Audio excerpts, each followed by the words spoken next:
اعوذ باللہ من الشیطان الرجیم بسم اللہ الرحمن الرحیم۔ تمام دیکھنے اور سننے والے ناظرین کو میری طرف سے السلام علیکم۔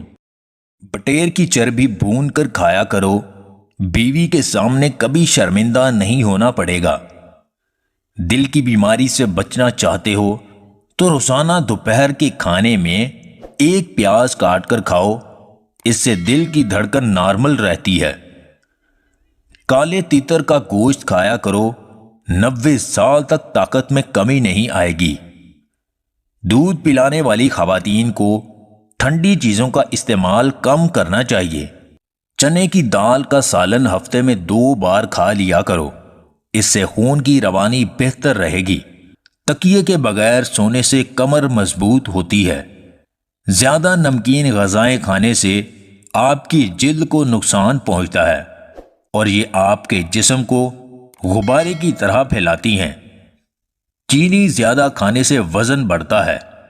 بوڑھوں کو جوان اور جوانوں کو نوجوان بنانے والی ایک چیز، ایسا گڑ لیں جو سفید نہ ہو، براؤن کلر کا ہو، کیمیکل سے پاک ہو۔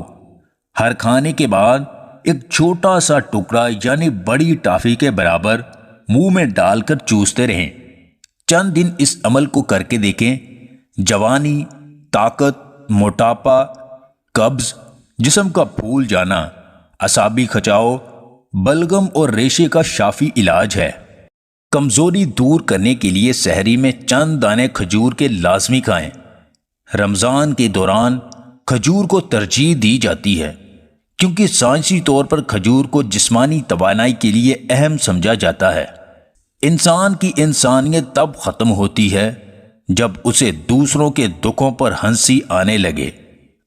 جب سورج غروب ہونے لگتا ہے تو چھوٹے آدمیوں کے سائے بھی بڑے ہو جاتے ہیں۔ اگر آپ کو ہماری یہ ویڈیو پسند آئے تو اسے لائک اور شیئر ضرور کیجیے گا، اور مزید ویڈیوز حاصل کرنے کے لیے ہمارے چینل کو سبسکرائب کر لیں۔